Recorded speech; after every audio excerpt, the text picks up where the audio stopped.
Bem-vindos a mais um episódio de E aí, professor? Olá, Martin. Agora eu te peguei. Oi, Walter. Então, quantos episódios a gente ainda vai fazer? Olha, por mim eu faria só mais um e Jesus voltava. Mas se ele não voltar, sabe-se lá quantos mais? Tudo depende dele. Sim, isso é com ele. E como você tem estado?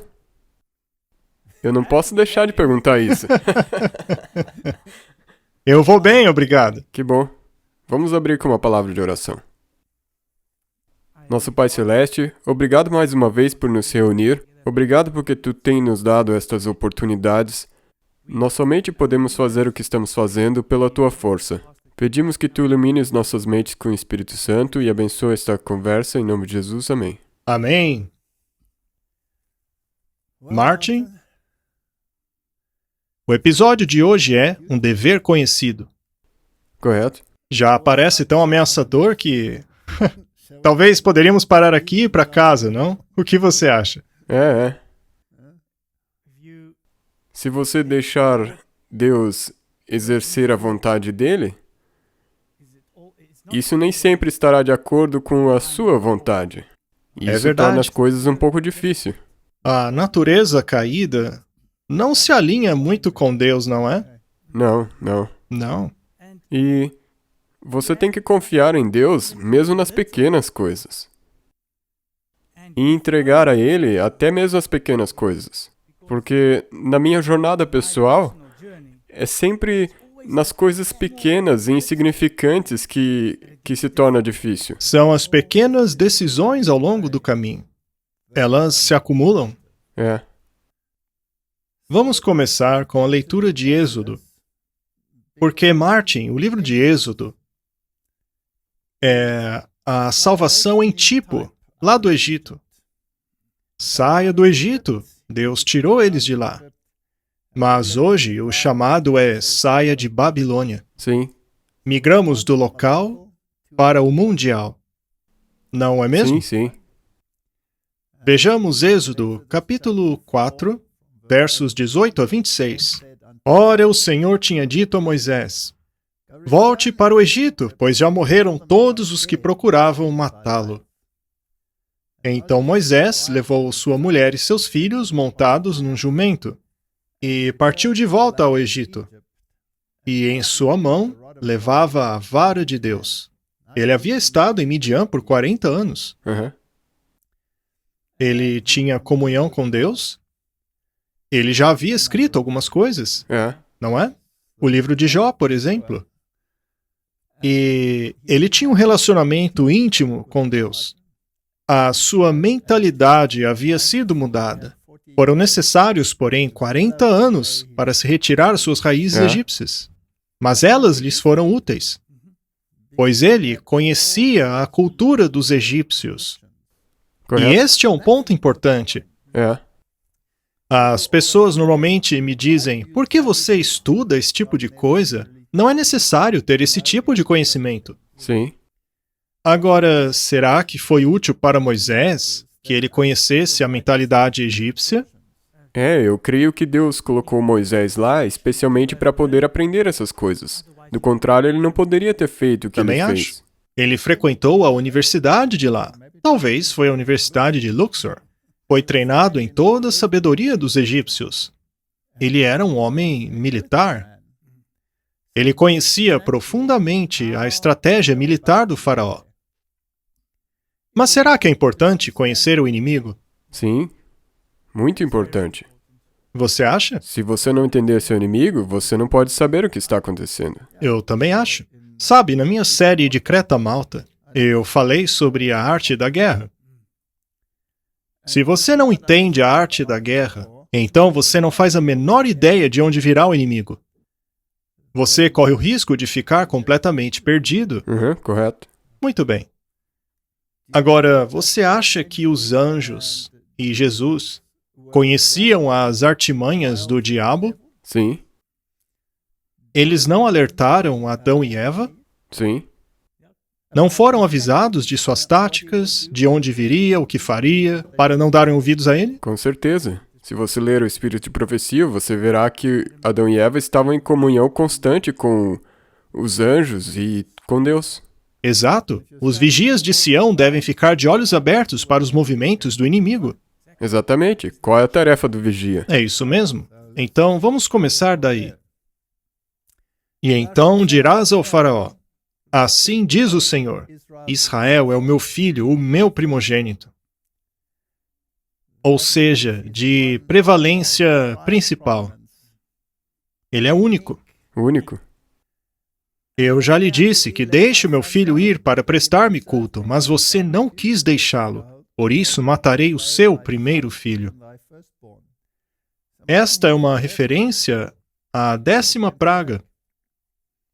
E isso foi dito logo de cara. É um alerta bastante claro. Mas será que Deus o fez imediatamente ou ele aguardou? Não, ele esperou. Foi apenas a 10ª praga. Houve 9 antes dela. Houve vários avisos. Ninguém pode acusar Deus de ser injusto. Não. E aconteceu no caminho, numa estalagem, que o Senhor o encontrou e o quis matar. Então Zípora tomou uma pedra aguda e circuncidou o prepúcio de seu filho e lançou aos seus pés e disse: certamente me és um esposo sanguinário. Então ele, ou seja, Deus, o deixou ir. Ela disse esposo sanguinário por causa da circuncisão. Esse verso é conhecido por causar bastante debate em todo o mundo. Uhum. Ela parece estar bastante brava aqui. E por que ela o fez e não ele? Afinal, ele é que deveria circuncidar o filho, como sendo marido. Parece óbvio que os outros filhos haviam sido circuncidados. Mas não é claro se foram circuncidados antes ou logo antes, mas de qualquer forma, muitos dizem que Zípora era contrária à prática da circuncisão, e ela provavelmente era. Ela não conseguia compreender o significado daquilo. Mas as pessoas pensam que ela está amaldiçoando o marido aqui, o que acontece 2 vezes. E ao lermos os comentários bíblicos, parece que esse é o entendimento geral. E algumas pessoas também podem ficar confusas com essa parte que diz que Deus queria o matar. É verdade. Agora, ninguém sabe ao certo em que maneira Deus procurou matá-lo. Será que ele apareceu como um anjo do Senhor com a espada pronta para matá-lo? Ou teria sido de uma maneira mais sutil, como, por exemplo, matá-lo por uma doença? A possibilidade existe. Ele poderia estar à beira da morte, morrendo, de forma que ele não tivesse nem condições de circuncidar o seu filho. Ou a própria Zípora circuncidava o filho, ou Moisés morreria. Mas a questão é, por que Deus foi tão drástico? Por que ele foi tão radical aqui? Ao lermos os comentários sobre este evento, e em relação a esses comentários, gosto de procurar em fontes que tiveram relacionamento com Deus. Então, ou o Espírito de Profecia, ou Wesley, ou Lutero, por exemplo. Ou um dos pioneiros também. Então ele o deixou ir. O anjo destruidor se retirou, mas Zípora não conseguiu esquecer aquilo. Zípora, sem razão, chamou Moisés de marido sanguinário. O entendimento de Wesley é que Zípora estava bastante infeliz, o que levou-a a xingá-lo, por assim dizer. Uma vez que ele a obrigou a circuncidar o filho. E, nesta ocasião, é provável que ele os tenha mandado de volta ao seu sogro, para que assim não viessem a causar futuros problemas. Quando temos uma missão especial de Deus, nós devemos nos livrar, tanto quanto possível, aquilo que pode vir a ser um estorvo. Deixe os mortos enterrarem seus próprios mortos, mas me siga. É uma possibilidade. Nós sabemos que eles voltaram, mas não sabemos. Pode ser que Wesley tenha visto coisa demais aí. Bem, ao irmos para o comentário de Ellicott, encontramos o seguinte: Deus permitiu que Moisés fosse, permitindo-lhe se recuperar. Ele aceitou o ato de Zípora como suficiente, apesar de tardio, e assim salvou a vida de seu marido.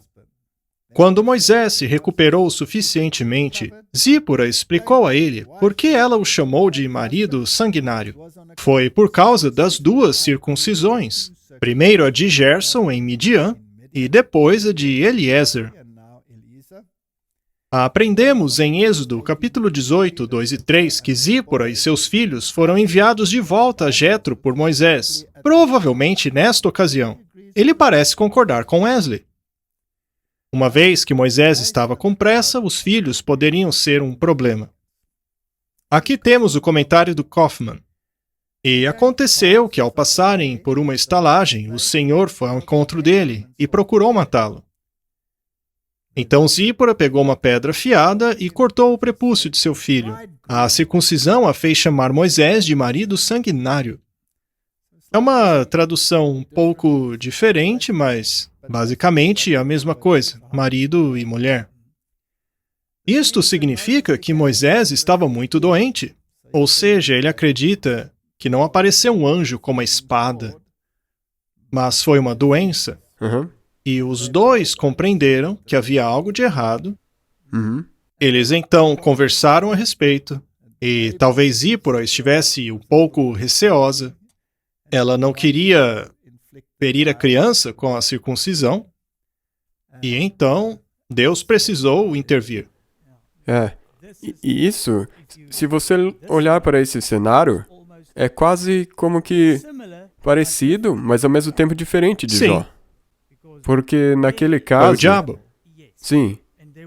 E existia não existia motivo para ele estar doente. Já aqui tem um motivo por ele estar doente. Esta é uma analogia bastante interessante. Fica claro que a atitude de Zípora salvou Moisés, porque esta atitude teria aplacado a ira de Deus, que o deixou ir. Ou Moisés não pretendia circuncidar a criança, ou Zípora, por alguma razão, tomou a dianteira e o fez ela mesma. Na minha opinião, Moisés não tinha condições de fazê-lo. Não é? Ele estava doente. Mas ele ficou doente já porque ele não tinha feito isso. Correto, houve uma razão. Deus foi ao encontro dele e o impediu de fazer o que ele estava indo fazer. Moisés estava indo libertar o povo, mas havia algo de errado que precisava ser corrigido antes, não é? É bastante claro que a circuncisão era algo repugnante para Zípora. Ou seja, ele também acredita que Zípora era contrária à circuncisão. É por isso que ela o chamou de marido sanguinário. No entanto, o respeito de Moisés à objeção de sua esposa era pecado. Deus não faz acepção de pessoas. Um servo especial precisa obedecer, assim como cumprir suas tarefas especiais. Outros comentários, porém, acreditam que ela não estava tentando ofender Moisés ao dizer: "Você é um marido sanguinário", pois a aliança era uma aliança de sangue. É por isso que a circuncisão é tão importante, pois ela possui o simbolismo do coração, não apenas do indivíduo, mas de toda a sua descendência, pois o marido é o cabeça da casa, não é? A circuncisão envolvia sangue, que basicamente simboliza esse sacerdócio do marido em seu lar. Era algo para toda a família. Então, agora você é um marido em sangue para mim. Ou seja, fomos ligados pela aliança. Se for compreendido assim, não é uma maldição. Agora, entre um cenário e outro, eu pessoalmente prefiro o segundo, porque não é tão drástico. E o resultado é o mesmo. Ou até melhor, porque não há ressentimentos Correto.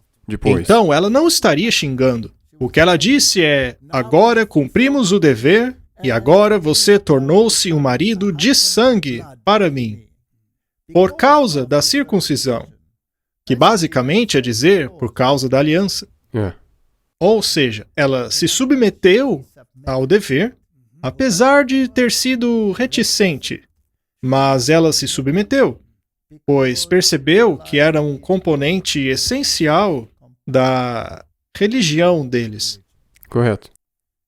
Muito bem, vamos continuar. Êxodo 4, 27 a 31. Então o Senhor disse a Arão: vá ao deserto se encontrar com Moisés. E ele foi e encontrou-se com Moisés no monte de Deus e o beijou. É importante perceber que Deus estava falando aos dois lados, ou seja, falando aos dois lados, ao coração. Sim, Um tinha a missão de ir e fazer alguma coisa, enquanto o outro deveria cooperar. correto. Os dois lados precisam de informação. E relatou Moisés a Arão todas as palavras do Senhor com que o enviara e todos os sinais que lhe mandara. Então foram Moisés e Arão e ajuntaram todos os anciãos dos filhos de Israel. E Arão falou todas as palavras que o Senhor falara a Moisés e fez os sinais perante os olhos do povo. E o povo creu. É uma citação muito legal, não? É, E quando ouviram que o Senhor visitava os filhos de Israel e que via sua aflição, inclinaram-se e o adoraram. Temos aqui uma lição muito importante. Temos dois lados. Um tinha uma mensagem de Deus, o outro lado está disposto a cooperar, e o povo creu. E todos Sim. adoraram. exatamente. Deveria ser Que assim, deveria ser, mas continuou assim? Infelizmente não. Não, não permaneceu assim. A intenção era boa, mas a carne era fraca. Correto. Temos uma lição aí? Uma lição muito profunda. Muito bem. Martin, em algum ponto alguém lhe disse que a vontade de Deus, não é? Sim, Você acabou concordando com essa pessoa espiritualmente. Então você foi à Bíblia, verificou com os próprios olhos e viu que era aquilo mesmo. Então você passou a crer. correto. Então você decidiu adorar esse Deus. Sim, Então você diz a Deus: tudo que o Senhor mandar eu farei. Não é? Bem, vamos ao espírito de profecia. É outra fonte que podemos confiar. Com sua mulher e filhos, Moisés partiu para sua jornada ao Egito. No caminho de Midian, Moisés recebeu um terrível alerta do desagrado de Deus. Um anjo apareceu a ele de maneira ameaçadora, como se fosse destruí-lo imediatamente. Nenhuma explicação foi dada, mas Moisés lembrou-se de que havia ignorado um dos requerimentos de Deus. Submetendo-se à persuasão de sua esposa, ele negligenciou cumprir o rito da circuncisão em seu filho mais moço. Desta maneira, temos certeza de que parte daqueles comentários acertaram em alguma coisa. Mas ele não ficou doente. Bem, não diz que ele ficou doente. É verdade, o anjo poderia ter aparecido lá para fazê-lo doente. Exato, nós não sabemos. Mas ainda é possível que ele tenha se tornado incapacitado Sim, por qualquer doença que fosse. E foi tão repentino que ele sabia que Deus estava querendo lhe dizer algo. O anjo nem precisou falar, ele sabia. É óbvio que Moisés e Zípora haviam discutido sobre isso. correto. Ele havia falhado em cumprir a condição que outorgaria ao seu filho as bênçãos da aliança de Deus com Israel. Eu gosto dessa frase, pois ela apoia a ideia de que somos uma aliança de sangue. Você é um marido de sangue. Sim. Temendo que o seu marido fosse morto, Zípora cumpriu ela mesma o ritual, e o anjo permitiu que Moisés continuasse sua jornada. Em sua missão com o faraó, Moisés seria colocado sob grande perigo. Sua vida seria preservada somente com a proteção dos santos anjos. Mas ao negligenciar um dever conhecido, ele não estaria seguro, pois ele não teria a proteção dos anjos de Deus. Martin, você acha que escolhemos esse texto arbitrariamente, ou será que existe nele uma lição que nos é importante? Diretamente. Isso tem uma tipologia direta para todo mundo nessa terra. Ok, vamos lá. Ele estava a caminho do faraó. Aham. O faraó era um símbolo de Satanás. Sim. Ele o encontraria face a face. Aham. Bem, ao chegarmos perto do fim, encontraremos o inimigo face a face Sim. e seus representantes Correto? face a face. O navio vai atingir Malta. Pois é. Muito bem, Martin. Mas o que será de nós se negligenciarmos um dever conhecido? Teremos a proteção dos anjos? Não? Então, você acha interessante que nós façamos uma autoanálise? Com certeza. Se você quiser estar sob proteção, você tem que fazer a sua tarefa. Precisamos cumprir o dever. Muito bem. Agora, quem recebeu a instrução em relação ao que é o dever? Moisés? Moisés. Moisés foi incumbido de chamar o povo para fora do Egito? Sim. E será que é um Moisés antitípico? Um Moisés que foi instruído por Deus, que recebeu as instruções necessárias para o povo do tempo do fim, a fim de chamá-los para fora da Babilônia antitípica? Sim. Um Moisés antitípico que tem que dar o dever para o povo. Exato. Muito bem. Seria este dever muito importante? Sim, dá para ver quão importante era no tempo de Moisés. A negligência de um dever conhecido podia levar à morte. Tendo sido instruído por anjos, Arão foi ao encontro de seu irmão. Sabe, Martin, quando lemos isso, as pessoas costumam ter a ideia de que tinha um anjo lá sentado do lado de Arão falando com ele. Mas não, pode ser através do Espírito, através do seu pensamento. Ele também opera assim. E eles ainda fazem o mesmo hoje. Certamente. Cada uma das pessoas que estuda a Bíblia recebe instrução dos anjos. Sem dúvida. Quando nos sentamos e estudamos a Bíblia e dizemos a Deus em oração: Senhor, eu realmente gostaria de compreender isso. Bem, anjos de Deus irão nos iluminar. E com o Espírito Santo, E com o operar do Espírito Santo em nós, nós chegaremos à compreensão. Então ela disse que Arão, ao ser instruído por anjos, foi encontrar-se com seu irmão, de quem ele estava separado há muito tempo. Eles se encontraram na solidão do deserto, perto de Horebe. E juntos viajaram para o Egito, e, tendo chegado em Gósen, foram falar com os anciãos de Israel. Eis uma pergunta. Estaria Deus ajuntando seu povo para um confronto contra o faraó? Já falamos disso. sim, com certeza. Com certeza. Como então essas palavras nos afetam? E se nós negligenciarmos um dever conhecido como a reforma da saúde? Deus deu uma mensagem ao seu povo, dizendo: olha, para deixar bem claro, se você realmente deseja ficar de pé nesta guerra espiritual, neste conflito de interesses, neste embate de mentes, Exatamente. você precisa ter uma mente clara. Portanto, em minha misericórdia, eu irei dar a vocês instruções muito claras e específicas a respeito do que é certo e do que é errado, e quero que vocês obedeçam. E se você disser: não, eu não quero? Ou a sua Zípora disser: eu não farei isso de jeito nenhum. e você disser, bem, para o bem da minha casa, vou dar ouvidos a Zípora. Isso é um problema. Eu creio que com certeza você terá problemas. Você vai ter um problema, não? Muito bem. E, desculpa, só para deixar claro, você vai ter um problema com Deus. Exato. Não com Zípora. Moisés teve que encarar quem? Deus. Exato. A tradução diz que Jeová foi ao encontro dele. Este ramo da obra não tem recebido a devida atenção.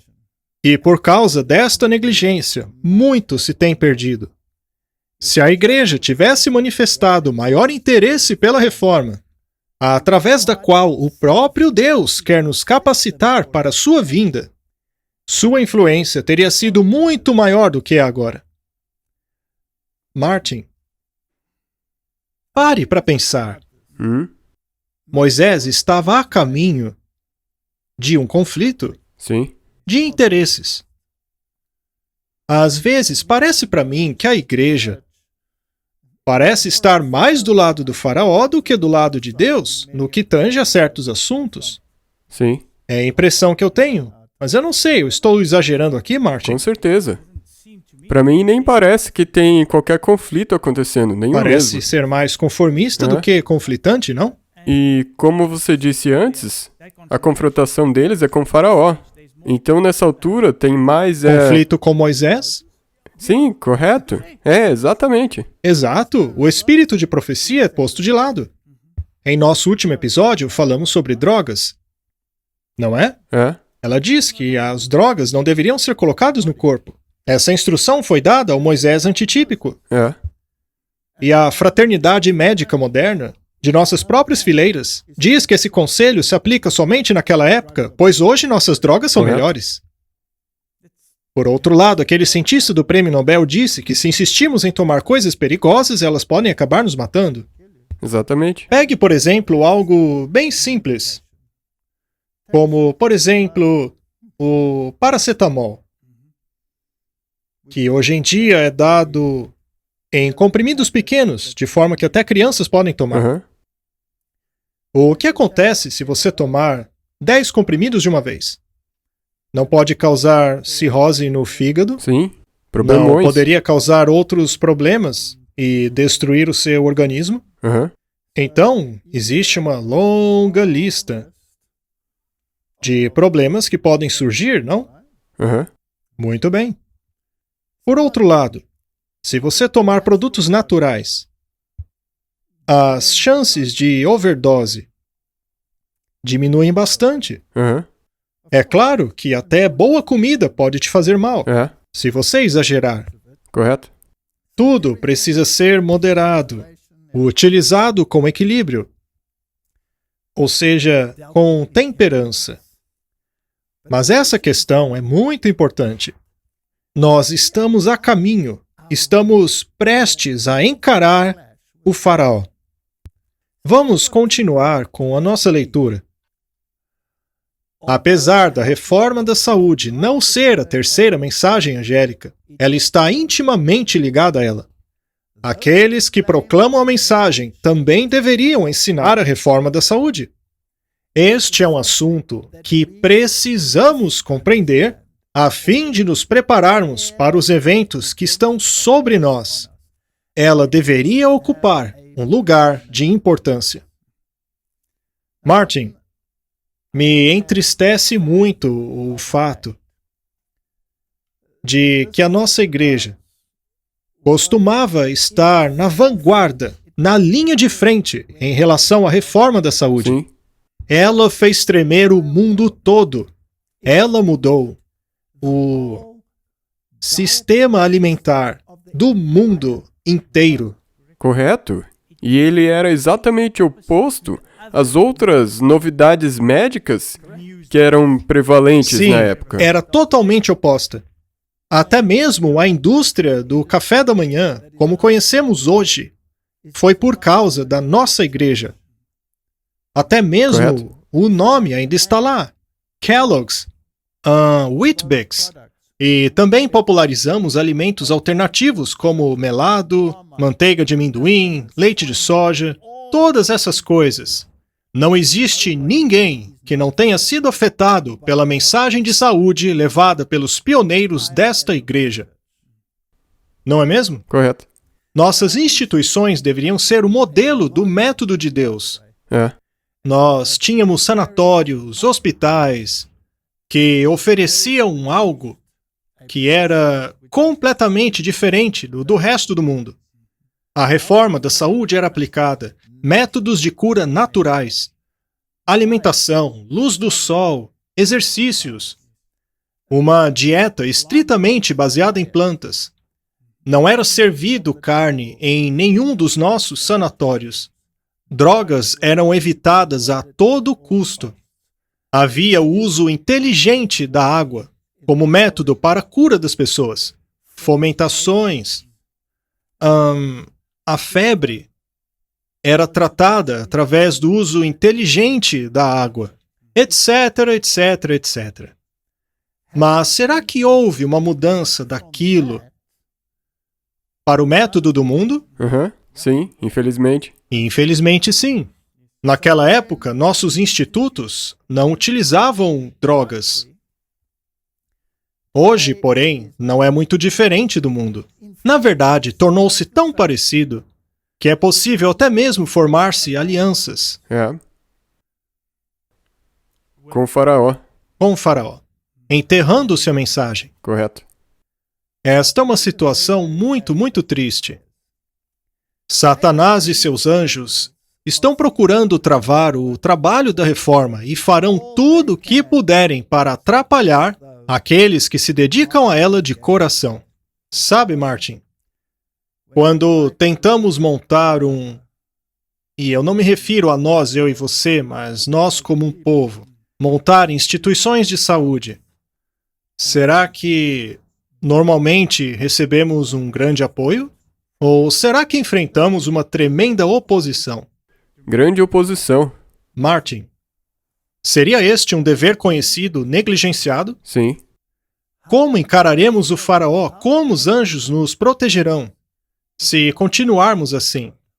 É, se continuarem, não vão conseguir. Não poderão se posicionar diante de faraó. Deus não vai permitir. Como você é radical, Martin? Sim. Eu acho melhor você baixar a bola aí. E eu falo disso com muita paixão, porque é uma coisa que realmente tem a capacidade de mudar o corpo de Cristo. Muito bem, vou te fazer uma pergunta. Relativamente falando, você é novo nessa caminhada, não é? Você, por acaso, enfrentou algum tipo de oposição externa? Por exemplo, do seu círculo de amigos, de sua família, enfim. Você enfrentou oposição neste assunto? Sim. Muito bem, agora lhe farei uma pergunta terrível. Você enfrentou oposição dentro da igreja? Sim. Infelizmente, sim. Será que Satanás está ocupado? Ele não somente tem estado ocupado, mas vem tendo sucesso. É verdade, ele está destruindo essa mensagem. Correto? Diversas vezes, alguém tenta implementar um sistema de saúde baseado na reforma e tudo o que recebem são críticas, a ponto de desistirem e irem embora. Isso não é uma vergonha? É. Que algo desse tipo aconteça justo no tempo em que estamos vivendo, no qual estamos no limiar de um confronto com o faraó? E nós estamos numa crise de saúde. É verdade. E estamos correndo atrás do faraó por ajuda ou atrás de Deus? 100% correndo para faraó. Estamos pedindo ajuda ao faraó. Testemunhos para a Igreja, volume 1. O trabalho da reforma da saúde é um ramo da obra especial de Deus para o benefício de seu povo. Eu vi que um dos maiores perigos de uma instituição estabelecida entre nós era o de que seus administradores abandonassem o espírito da verdade presente e da simplicidade que sempre deveria caracterizar os discípulos de Cristo. Quando Ezequias estava morrendo, o profeta recebeu instruções de fazer um emplastro com folhas de figo. Eu tenho certeza que a fraternidade médica chamaria isso de bobagem. Correto. Não é mesmo? Uhum. Só que ele melhorou, Sim, enquanto antes morria. exatamente. Quem controla a sua saúde, Martin? Você mesmo e Deus.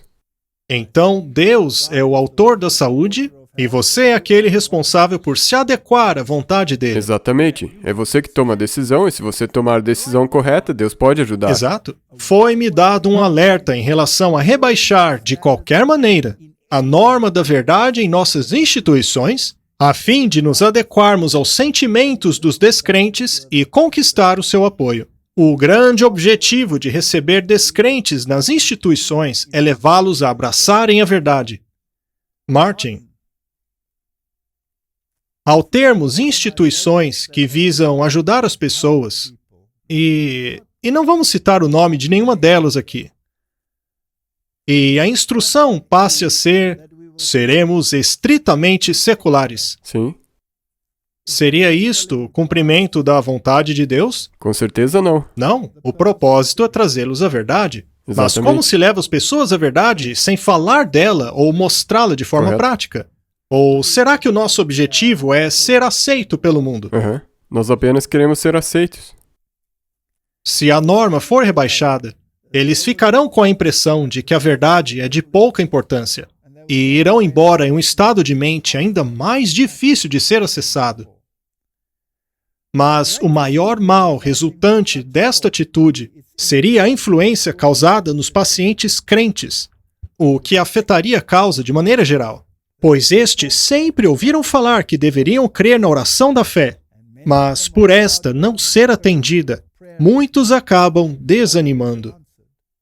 Eu vi que a razão pela qual Deus não atendia as orações de seus servos pela restauração dos doentes entre nós era, acima de tudo, porque ele não seria glorificado por essa cura enquanto continuassem a violar as leis da saúde, ou o dever conhecido. Sim. E eu creio que nós ainda vemos isso acontecendo hoje. Eu acredito que estamos vendo isso mais do que nunca. Nós estamos pedindo a Deus em nossas orações que cure nossos Pois é. doentes, mas nós estamos negligenciando o nosso conhecido dever. E é justamente por não estarmos vendo os resultados que gostaríamos que corremos para o faraó, Sim. para pedir a ajuda dele. E o pior é que, e daí nós dizemos que a poção que Faraó É dá melhor. é de Deus. Imagine só, Martin, se a poção que foi desenvolvida pelos sacerdotes do faraó fosse atribuída a Deus. Seria isto chocante? É uma situação triste. Muito bem, vamos ler mais um pouco. Este texto é do Espírito de Profecia, volume 4. Eu gosto dos livros velhos. Eles têm muitas coisas boas. Eu sei exatamente onde procurar as respostas. A santificação apresentada nas Escrituras englobam todo o ser, espírito, alma e corpo. Paulo orou pelos Tessalonicenses para que todo o seu espírito, alma e corpo fossem mantidos inculpáveis até a vinda de Cristo. Ele escreveu aos crentes: portanto, irmãos, rogo-lhes pelas misericórdias de Deus que se ofereçam em sacrifício vivo, santo e agradável a Deus. Isso está em Romanos, capítulo 12, verso 1. Foi ordenado aos judeus oferecerem sacrifício a Deus apenas de animais livres de doenças ou defeito. É exigido dos cristãos que mantenham todas as suas forças na melhor condição possível para o serviço do Senhor. Disse Pedro: abstenham-se dos desejos carnais que guerreiam contra a alma. 1 Pedro 2,11. A palavra de Deus causará senão uma débil impressão àqueles cujas faculdades estão entorpecidas por quaisquer gratificações pecaminosas. O coração não pode preservar a consagração a Deus enquanto os apetites animais e paixões são gratificadas a custo da vida e da saúde. Paulo escreveu aos Coríntios: purifiquemo-nos de tudo que contamina o corpo e o espírito, aperfeiçoando a santidade no temor de Deus. 2 Coríntios 7, 1. E em relação aos frutos do Espírito, amor, alegria, paz, paciência, amabilidade, bondade, fé e mansidão, ele exige temperança. A reforma da saúde não foi dada como uma maldição, mas como um presente. Exatamente. É como o quarto mandamento. Todo mundo quer transformar numa maldição. Martin, Eu era um carnívoro. Aham. Para mim, frango era como uma planta. Eu era um completo carnívoro. Você acha que eu disse, claro, vamos tentar essa linda dieta? Acha que foi fácil? Comigo foi exatamente a mesma coisa. E eu posso te assegurar que não foi fácil. Mas é fácil quando você faz isso não sozinho. Quando você faz com Deus. Muito bem. Fico feliz que conseguiu. Mas no começo você sofreu oposição Sim, e você ainda sofre sim. todo santo dia, não? Aham. Mas quando você conseguiu, você viu diferença? Com certeza. E quando isso se tornou rotina, Aham. você se sentiu pior do que antes? Não, mas muito melhor. Aham. E pra mim, pessoalmente, eu nunca voltaria. Porque eu nem mesmo conseguiria pensar em voltar atrás. Está lhe fazendo bem. Sim. Eu me surpreendo às vezes que as pessoas que discutem comigo dizem, não, você piorou. É verdade. Mas elas nem nunca estiveram deste outro lado da cerca. É isso mesmo. Sabe, o Wesley era um grande compositor, ele gostava muito de música. Ele trouxe muita música boa para dentro da igreja. Ele compôs cerca de 1000 hinos. Eu não sei exatamente quantos, mas foram muitos. E ao fazer tanta música boa para a igreja, ele dizia, não devemos deixar que só o diabo tenha música boa. E acontece que muita gente acha que só o diabo tem comida boa, que o povo de Deus passa fome. Isso é verdade. E você fica tão convencido disso que você começa a concordar com nada além desse maná. E eles distorceram isso de tal maneira que agora, aquilo que na verdade é do diabo, é retratado como sendo de Deus. Exato. Mas, Martin, é algo realmente impressionante. Eu concordo com você. Eu não voltaria atrás de jeito nenhum. Na verdade, a maneira como eu me alimentava era repugnante. Eu não sei o que mudou. Com certeza não fui eu. Essa mudança de gosto não veio de mim. Posso te perguntar uma coisa antes de você Claro. continuar? Quanto tempo demorou para Moisés para ele se livrar dessa mentalidade do faraó e do Egito? 40 anos. Então, quando você está nesse outro tipo de dieta e tem que mudar, também vai levar um tempo para limpar e... Exato. E o interessante é que eu me aprofundei nessa pesquisa. Pois uma vez que passei a ver os seus benefícios, assim como a oposição a ela, na verdade, eu tive mais apoio de fora, como o movimento New Age, do que de dentro, com o nosso próprio povo. Esta é uma situação muito triste. E isso acontece ainda hoje. Correto. E se nós voltarmos à citação anterior, está Satanás ocupado? Ele está muito ocupado. Ela escreveu aqui nessa carta: eu fico feliz que vocês foram capazes de ajudar os crentes daquela ilha. Diga a eles que a reforma da saúde é necessária para uma respiração pura e limpa, assim como da corrente sanguínea.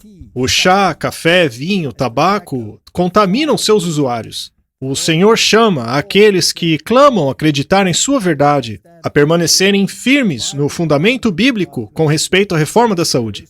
Deve haver uma diferença marcante entre aqueles que servem a Deus e aqueles que servem a si mesmos. Agora, pegue aquelas duas palavrinhas, chá e café. A maioria dos crentes concordarão em dizer que o tabaco é prejudicial, mas não em relação ao chá e o café.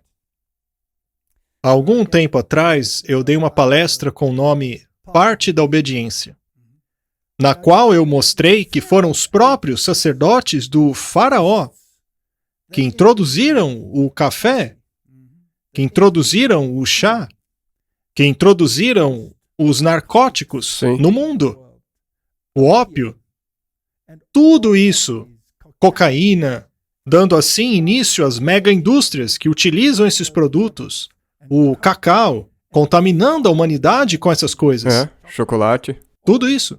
Tudo veio dos agentes do faraó, especialmente de seus sacerdotes, a ordem dos jesuítas. Agora, Martin, existem igrejas inteiras que acham que é normal usar essas coisas. Elas oferecem chá e café em suas recepções e acham que está tudo bem, mas há uma clara demonstração contra o uso dessas coisas. E o que também, às vezes, para mim é triste é que você recebe essa mensagem de que, mas só está vindo do espírito de profecia. Se você leu isso aí, diz, estude a sua Bíblia para que você perceba que isso é da maneira que Não é. apenas isso, o próprio mundo está começando a dizer. Lembre-se daquele exame em que escanearam um cérebro, no qual mostraram que apenas uma xícara de café é capaz de inibir a circulação sanguínea de seu cérebro em 40%. Correto. Martin, está tudo bem para você perder 40% de sua capacidade cognitiva? Você até pode ter um pico, mas certamente também terá uma baixa. Sim. Nós, na verdade, mostramos esse vídeo num outro episódio do I aí, professor. Guia para o discernimento. Bem, chegamos agora às pragas do Egito. Veja, o que estamos fazendo aqui é uma espécie de progressão. Queremos mostrar que apenas uma negligência nos torna incapazes de enfrentarmos o faraó, certo? Uhum. Sim. Moisés e Arão foram os representantes de Deus perante um rei petulante e desafiador e para os seus sacerdotes impenitentes e rebeldes, que haviam aliado-se a anjos maus. A situação atual é exatamente a mesma. Temos sacerdotes impenitentes, endurecidos em rebelião, que aliaram-se a anjos maus. Correto? Basta ver o que eles pregam em relação a denegrir cada norma apresentada pela palavra de Deus. O faraó e os grandes homens do Egito não eram ignorantes em relação ao sábio governo de Deus. Lembre-se que eles tiveram testemunho de José. Eles não eram ignorantes em relação a essas coisas. Muitos haviam sido colocados em posições de importância, e estes serviram como testemunhas de Deus. Havia pessoas lá que conheciam a verdade. Satanás bem sabia que Moisés havia sido escolhido por Deus para quebrar o jugo de escravidão sobre os filhos de Israel. Ele consultou os seus anjos sobre como concluir um trabalho que deveria atender 2 propósitos. Número 1, destruir a influência do trabalho executado por Deus através do seu servo Moisés por meio da atuação de seus agentes, contrafazendo assim a verdadeira obra de Deus. Sempre que se luta contra o faraó, luta-se também contra uma contrafação. Se há uma mensagem da saúde, há também a sua contrafação. Qual delas você quer? Com certeza é de Deus. Muito bem.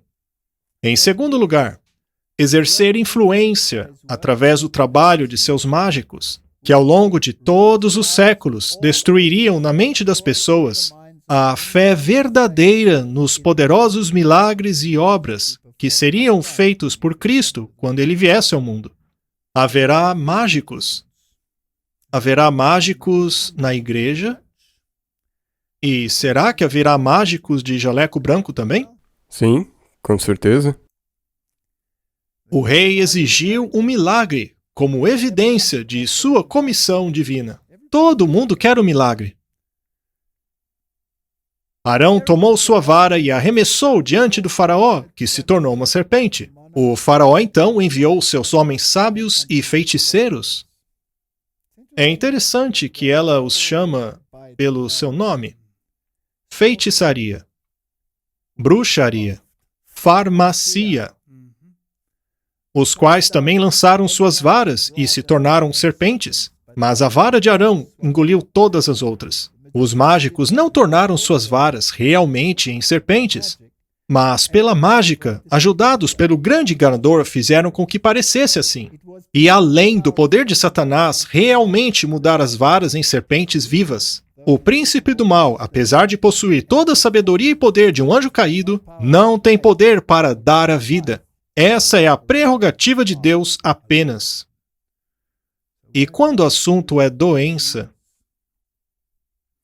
a prerrogativa de dar a vida pertence apenas a quem? De Deus? Muito bem. A serpente, produzida por Arão ao arremessar sua vara, era uma serpente real, pois engoliu as outras. Sim. Mas isso para Faraó não era o bastante. Não. Desta forma, a contrafação de Satanás cumpriu seu propósito. Ela endureceu a rebelião dos egípcios e fez com que o faraó endurecesse o seu coração contra a convicção. Satanás também esperava sacudir a fé de Moisés e Arão quanto à origem divina de sua missão.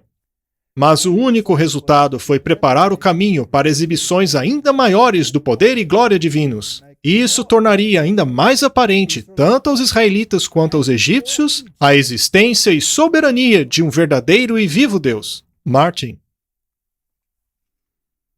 Nós nos encontramos em um embate de mentes. Sim. A história que estamos presenciando hoje possui dois lados. Aham. E as pessoas precisam tomar uma decisão. E você acha, Martin, que essa questão pode ficar ainda mais sensível no futuro? Sim, eu creio que estamos a caminho disso. Com certeza estamos, não? Com certeza. Mas há pessoas que negam isso. Agora, pare para pensar. Uma vez que o conflito fique pior, o coração do faraó amaciou ou ficou ainda mais duro? Mais endurecido. Portanto, se não estivermos do lado correto da decisão agora, o conflito ficará pior e pior e pior. Será que abandonaremos o lado do faraó? Ou diremos, essa não? Eu preciso dos mágicos do faraó? Preciso ficar do lado dele? Isso poderia acontecer? Sim. Eu acho que já aconteceu. Os doentes que usam drogas parecem melhorar. Alguns deles possuem saúde suficiente para expelir de seu organismo o veneno e, após um período de descanso, se recuperar. Mas nenhum crédito deveria ser dado às drogas, pois elas apenas atrapalharam os esforços da natureza. Todo o crédito deveria ser dado ao poder restaurador da natureza. Deus colocou esses poderes no organismo. Quando eu comecei a reforma da saúde e abandonei os maus hábitos, fiquei terrivelmente doente.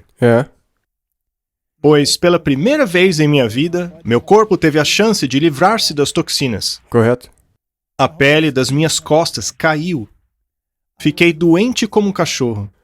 Mas você foi acusado de que, na verdade, era culpa da sua dieta? Com certeza, o tempo todo. E perdi um monte de peso. Agora você está doentio? Eu fiquei num estado deplorável. As pessoas olhavam para mim e diziam, bem feito, a culpa é sua por mudar sua alimentação. Mas quando passei daquela crise de cura e fui para o outro lado, eu ganhei peso novamente. Minha força aumentou. E apesar da minha idade, eu não sou fraco como uma galinha. Eu consigo mover coisas e levantar você se precisar. Mas é incrível, é incrível. Eu conheci esse homem, ele estava bem na sua casa dos 80. E ele subia montanhas diariamente. Ele vivia na frente de uma montanha e esse era seu exercício. E quando ele fez 86 anos, ele foi ao médico e disse a ele, doutor, eu estou tendo mais dificuldades para subir a montanha do que tinha anteriormente. O médico disse, é a sua dieta? Ele tinha 86 anos. Exatamente, ele já estava com essa dieta há uns 40 anos. A média de vida do doutor devia ser 56 anos. Eu duvido que o médico poderia subir a montanha ele mesmo, não é? Mas isso mostra a mentalidade das pessoas. Só por curiosidade, há quanto tempo você já está nessa dieta? 33 anos. 33 anos? Uau! Aqui temos um exemplo de 33 anos. Bem, não é que você nunca fique doente. Você fica doente. Não é que você nunca passa por incômodos. Você passa por incômodo. Mas sou capaz de passar por eles sem drogas.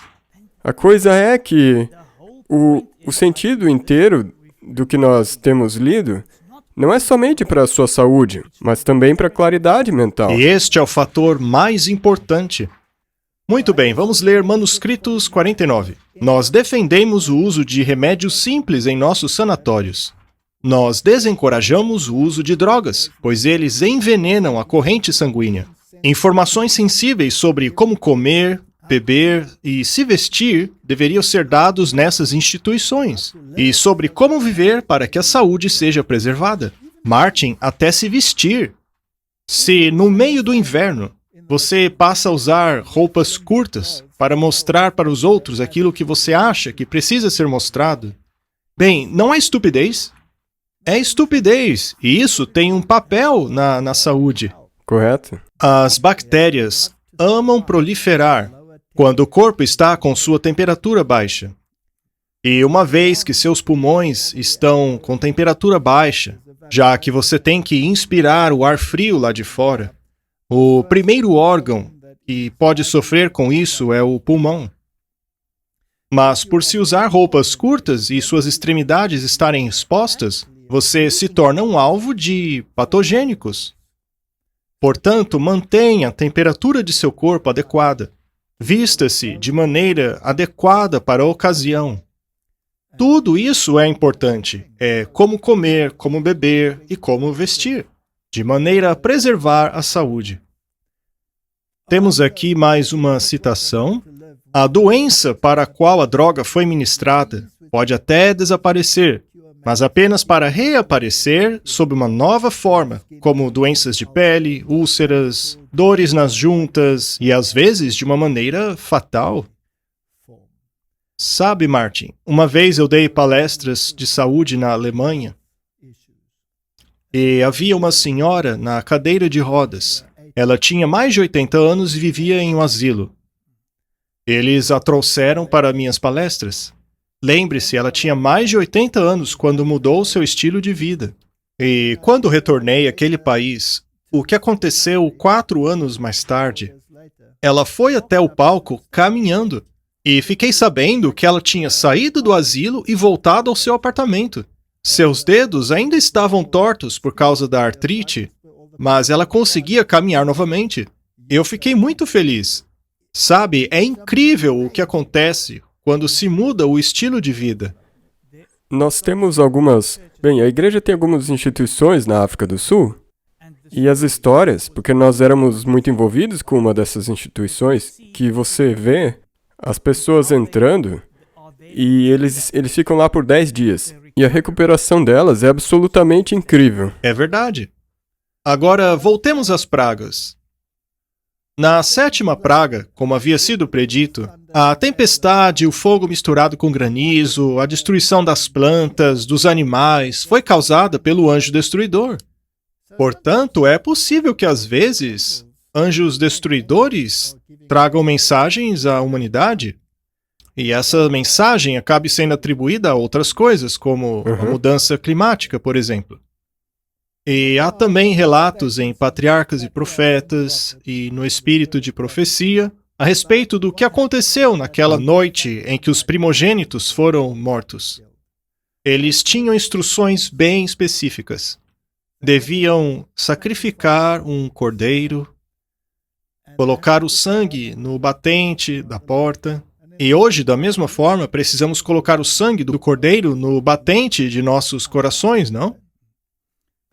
E apenas uma observação, eles tinham que comer o carneiro inteiro. Exatamente, é por isso que todo o clã deveria comer, e com ervas amargas. E não era uma... Não era saboroso? É. Ou uma instrução sobre um tipo de dieta. Não. Era uma questão tipológica. Exatamente. Todos eles deveriam comer uma porção daquilo. E então, à meia-noite, chegou o anjo destruidor para matar os primogênitos. Agora, lembre-se que esse aviso tinha sido dado desde o início. Moisés sabia que os primogênitos morreriam.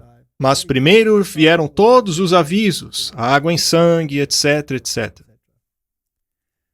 Agora, o importante a sabermos é que Cristo era o líder invisível de Israel. No livro A Verdade sobre os Anjos, lemos: a notícia que se espalhou no Egito é que os filhos de Israel estavam indo em direção ao Mar Vermelho. O faraó então reuniu as suas forças e os melhores de seu reino conduziam o exército atacante. Eu acho fascinante que quando o faraó saiu para atacar os hebreus, ele foi com o povo e não apenas com o exército. Não somente os militares. Os sacerdotes estavam lá, foi uma coalizão entre a igreja, o Estado e o povo. É. Foi uma mentalidade coletiva. Foi uma mentalidade coletiva babilônica. Vamos eliminar os nossos inimigos da face da terra. Aham. Os hebreus acamparam ao lado do mar. De repente, eles avistaram à distância o reluzir das armaduras e o avanço das carroças do grande exército. Israel ficou apavorada. Alguns clamaram a Deus, mas a maioria apressou-se a ir a Moisés para reclamar. Será que passaremos por essa experiência? Com certeza. Será que as pessoas dirão: a culpa por esta calamidade é dos fanáticos no meio de vocês? É. Já não está Já acontecendo? aconteceu. Muito bem. É interessante. Ele calmamente respondeu ao povo: não tenham medo, permaneçam firmes e verão a salvação do Senhor. O maravilhoso pilar de nuvens os havia seguido como sinal de Deus para avançarem. Agora, porém, começaram a se perguntar se ela não prefigurava uma grande calamidade. Afinal, não havia sido ela que os conduziu para o lado errado da montanha, para uma passagem intransponível? Assim, pareceu-lhes que o anjo do Senhor era o causador do desastre. Martin, com relação à crise final, a impressão será de que o povo de Deus está cercado sem saída. É. E muitos esbravejarão, dizendo que foram conduzidos para o caminho errado. Aham. Sairá então um decreto: mate-os. Acontece que se você não tiver fé, se você tiver negligenciado algum dever conhecido, Sim. como os anjos o guardarão? Você não tem como, porque você vai ter uma mente enganada. Exato. Martin, aí está o povo de Deus, murmurando, reclamando, e nem ainda atravessaram o Mar Vermelho, reclamando que foram conduzidos pelo caminho errado. É. Fomos nós trazidos aqui para morrer? Exato. Reclamando que Deus lhes deu a informação errada. Algumas pessoas chegarão ao ponto de dizer, como já mostramos aqui, que devemos seguir os feiticeiros do faraó, já que Deus, ao perceber o quão brilhante eles são, deu-lhes inteligência para nos prover as drogas que realmente precisamos. Não é? Sim. Podemos chegar a pensar até mesmo isso. Exatamente. Mas então eles cruzam o Mar Vermelho. Mas entre eles ainda havia muitos egípcios. E agora vem a parte interessante. Deus estava tentando educá-los a deixarem o Egito para trás. Sim. Eles tinham a tendência constante de querer voltar para o Egito. Sim. Eles tinham saudade do Egito. Eles morriam de saudade de todo o café e chocolate que tinham lá no Egito. Ai, as panelas de carne do Egito eram tão deliciosas, de todas as comidas pervertidas. Mas agora precisam seguir uma dieta diferente. Vamos ver o que aconteceu a partir daí, pois é muito importante. Leremos Êxodo, capítulo 16, versos 7 a 15. E pela manhã vereis a glória do Senhor, porquanto ouviu as vossas murmurações contra o Senhor. E quem somos nós para que murmureis contra nós? E Moisés disse mais: isso será quando o Senhor à tarde vos der carne para comer. Eles murmuravam, pois não tinham mais carne para comer. E pela manhã, pão a fartar, porquanto o Senhor ouviu as vossas murmurações com que murmurais contra ele. E quem somos nós? As vossas murmurações não são contra nós, mas sim contra o Senhor. Eles queriam as panelas de carne do Egito, e por isso murmuravam contra Moisés. Antitipicamente, o povo quer continuar a comer carne e a beber café, e por causa disso murmuram contra o espírito de profecia. É verdade. É a mesma coisa.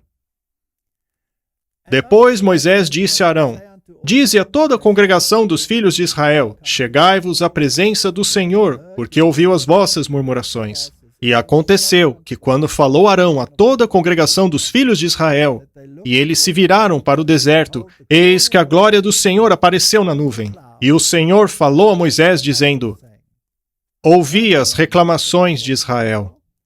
Fala-lhes, dizendo: entre as 2 tardes comereis carne, e pela manhã vos fartareis de pão, e sabereis que eu sou o vosso Deus. Deus não fez o mesmo com o povo antitípico? Sim, Ele disse: comer carne não é um teste de fidelidade, correto. mas se continuarem a comer, vocês perderão seu discernimento e perderão uma bênção que poderia ter sido de vocês. Correto. É a mesma situação, mas Deus os tolerou. Ele os Exatamente. tolerou. Ele não os rejeitou por aquilo, já que não era uma prova de fidelidade. Muito bem. Para mim é interessante que quando eu leio aqui, me parece que a carne não satisfez Saciou eles. apenas a paixão deles, Sim. Com o pão da manhã, eles ficavam satisfeitos. pois o pão é a palavra que se tornou carne. E aconteceu que à tarde subiram codornizes e cobriram o arraial. E pela manhã jazia o orvalho ao redor do arraial. E quando o orvalho se levantou, eis que sobre a face do deserto estava uma coisa miúda, redonda, miúda como a geada sobre a terra. E, vendo-a, os filhos de Israel disseram uns aos outros: o que é isso? Porque não sabiam o que era.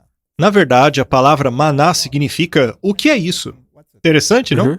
Disse-lhes, pois, Moisés: este é o pão que o Senhor vos deu para comer. Havia, portanto, algo bom para eles e algo mau que o Senhor tolerou porque pediram. Sim.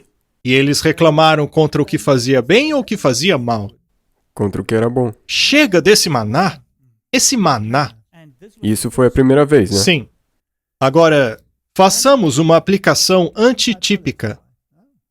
O Senhor, em sua misericórdia, permitiu que os filhos de Israel, após saírem do Egito, saciassem o seu desejo. Mas ele os desencorajou. Foram alertados de que estavam murmurando contra Deus, mas ele permitiu. Não temos então uma analogia? Sim. Temos. Por haver sido permitido, o povo acha que não tem problema. E o povo insiste que está tudo bem Exatamente. de uma maneira bastante incisiva.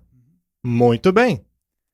Mas vamos continuar. Estamos próximos de Canaã. Correto. Êxodo 15, 16, 35. E comeram os filhos de Israel maná 40 anos, até que entraram em terra habitada.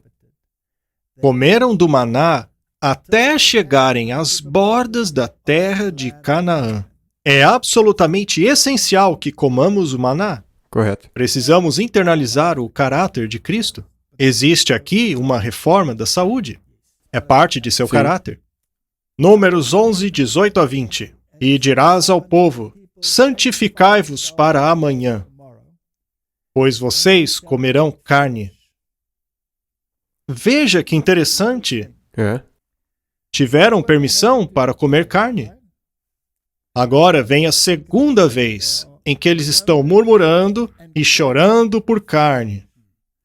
Mas você percebeu que primeiro ele disse: santifiquem-se? Ou seja, o que ele está dizendo ao povo é: pensem muito bem, consultem a palavra, para verem se vocês estão no caminho certo ou não. Santifiquem-se. E aqueles que se santificaram não choraram pela carne, correto? Pela manhã vocês comerão carne, porquanto chorastes aos ouvidos do Senhor, dizendo: quem nos dará carne para comer? Ia tudo bem lá no Egito. Por isso o Senhor vos dará carne para comer.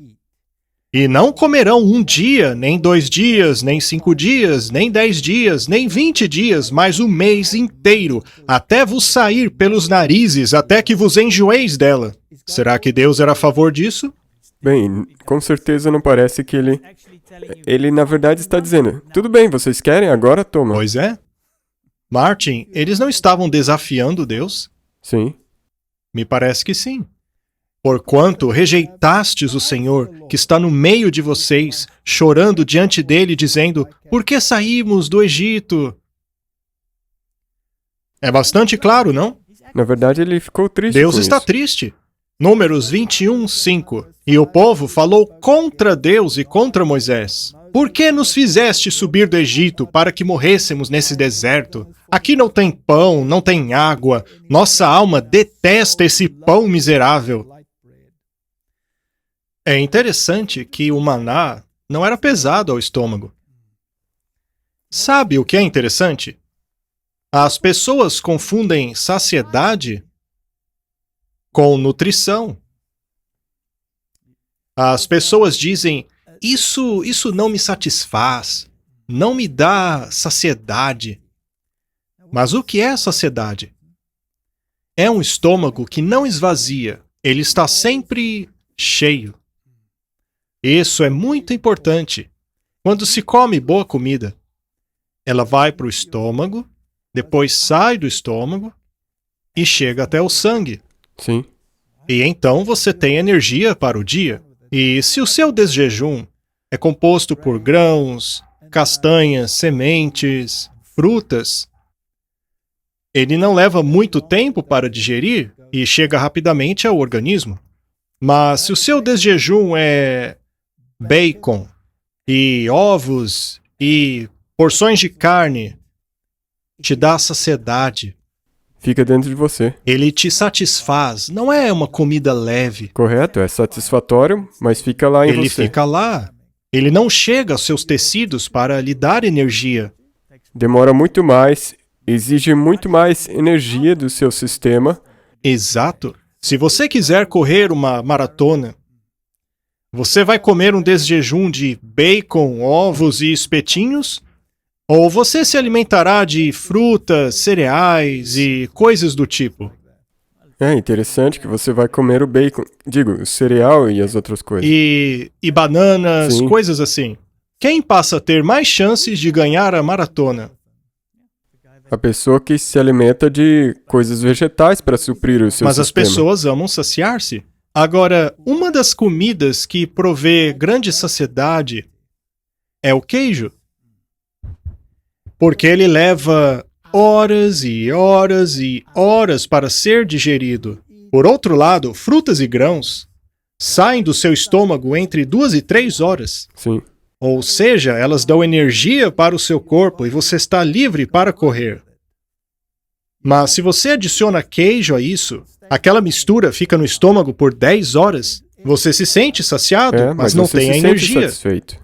Isso aí não me satisfaz. Essa comida é muito leve. Os mesmos argumentos levantados naquela época estão sendo levantados hoje. É a mesma situação. Nossa alma está seca. Não há nada além desse maná diante dos nossos olhos. Deus então disse, tá bom, coma carne. Vamos ver no que vai dar. É. Martin, isso não é um antítipo? Vamos ver. Números 11, versos 31 a 35. Então soprou um vento do Senhor e trouxe codornizes do mar, e as espalhou pelo arraial, quase caminho de um dia, de um lado para o outro, ao redor do arraial. Chegaram a quase 2 côvados sobre a terra. Isso é muita coisa. E durante todo aquele dia, toda a noite e também no dia seguinte, colheram as codornizes. Ninguém tinha recolhido menos que 10 barris. E então eles as estenderam para secar ao redor de todo o acampamento. Eles foram tão glutões que as comeram até mesmo antes de serem cozidas. Eles comeram enquanto ainda nem estava completamente É cozido. isso mesmo. E quando a carne ainda estava entre seus dentes, antes mesmo de ser mastigada, isso é muito importante, veja, acendeu-se a ira do Senhor contra o povo, e feriu o Senhor com uma praga muito grande. Por isso, aquele lugar se chama Quibrote Atavá, porquanto ali enterraram o povo que teve o desejo. Martin, se esse é o tipo, estaríamos nos aproximando do antítipo? Não, nós já chegamos lá. Nós já somos o Sim. antítipo? Veja que eles não chegaram ainda em Canaã. Estão prestes a entrar lá. Deus permitiu que eles satisfizessem o seu apetite pervertido. Isto, porém, nem foi um teste de fidelidade. Mas agora a coisa começaria a ficar feia. O conflito se aproximava. E Deus disse ao seu povo: santifiquem-se. Santifiquem-se. E aqueles que morreram não foram mortos por causa da carne? Não, não foi. Não foi isso. Foi o seu desejo Sim. que fez com que a praga os atingisse e morressem. Martin, se o antítipo seguirá o exemplo do tipo, e você está dizendo que já chegamos lá, quando é que as pessoas que já receberam a informação, que conhecem o dever, mas ainda assim se rebelam contra ele, continuarão a agir assim? E muitos deles morreram em uma praga por consequência. Pois esta não foi uma das últimas pragas. Foi uma praga aleatória que atingiu as pessoas. Exatamente. Ela, na verdade, foi como uma pandemia. Agora, você não acha que os glutões que sobreviveram, que não chegaram a morrer enquanto a carne ainda estava entre seus dentes, chegaram a acusar aqueles que não participaram de serem os culpados por tudo aquilo? Sim. Eles não acusavam Moisés de ser a fonte dos problemas? Sim, ele guiou eles até lá para morrer e agora provavelmente era culpa dele. Poderia acontecer hoje? Sim. E qual grupo vociferaria? As pessoas que comem as codornizes. Exato. Agora, seria apenas o grupo que comeu as codornizes que seriam capazes de adoecer, ou os demais também poderiam adoecer? Eles também podem ficar doentes. É claro, todos poderiam adoecer. Mas a diferença é que, como nós já lemos antes, se você cumpre o seu dever conhecido, pelo menos Deus pode te proteger, através dos anjos e tudo mais. Mas se você não está nem cumprindo o seu dever, então nem mesmo existe a possibilidade de que isso aconteça. Muito bem, deixa eu dizer algo. O espírito de profecia não diz que o Senhor permitiria que muitas pessoas, como idosos e até mesmo crianças pequenas, descansassem para poupá-las. Principalmente aqueles que não são fortes o suficiente de passarem pelos tempos difíceis que virão. Então, pode ficar confuso. Portanto, há pessoas que realmente estão caminhando com Jesus, que, neste tipo de situação, podem acabar descansando. Correto? É um assunto delicado. Pode ser confuso, mas é aí que você tem que lembrar a diferença entre Jó e Moisés. Sim, Quem que causou os problemas na época de Jó? foi Satanás. E no caso de Moisés, foi ele mesmo. Era o povo que estava reclamando. Temos, então, esta mistura no tempo em que vivemos. As pessoas que estão morrendo podem ser pessoas completamente consagradas, o que pode levar alguns a se questionarem se a mensagem é correta. Mas, se nos fortalecermos com o espírito de profecia e compreendermos que Deus, em sua misericórdia, está permitindo que alguns descansem antes da crise, mas também muitos dos rebeldes, aqueles que negligenciam um dever conhecido, também estão morrendo. É necessário cautela ao lidarmos com esta questão. Não é algo simples. Não, porque como você já disse, aqueles que estão cumprindo o dever conhecido serão acusados. Eles certamente serão acusados. Salmo 78:18 diz: "E em seus corações tentaram a Deus, querendo carne para o seu desejo." É a verdade, Martin. A reforma da saúde é um componente muito importante nesta última grande batalha. Salmo 106, versos 14 e 15. Dominados pela gula no deserto, puseram Deus à prova nas regiões áridas. E ele cumpriu o desejo deles, mas enviou magreza às suas almas. Esta é a consequência, magreza, fraqueza, incapacidade para discernir. 1 Coríntios 10. Estas coisas foram-nos feitas em figura, para que não cobicemos as coisas más como eles cobiçaram. Sabe, eu concordo quando as pessoas dizem que a reforma da saúde não é a religião, mas é o seu braço direito. Sim. Está intimamente associada à mensagem. E ela não é um dever desconhecido. Não. É um dever conhecido. As pessoas acham que ela é algo negativo, Correto. quando, na verdade, ela é benéfica. Só que você nunca saberá que ela é benéfica até que você a ponha em prática. E se for implementada corretamente.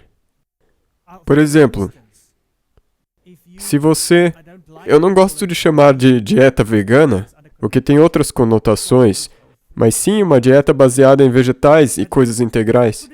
Coloque dessa maneira. Se você disser nada de produtos de origem animal, mas Coca-Cola não tem produtos de origem animal, ainda tem muita comida ruim que você pode comer.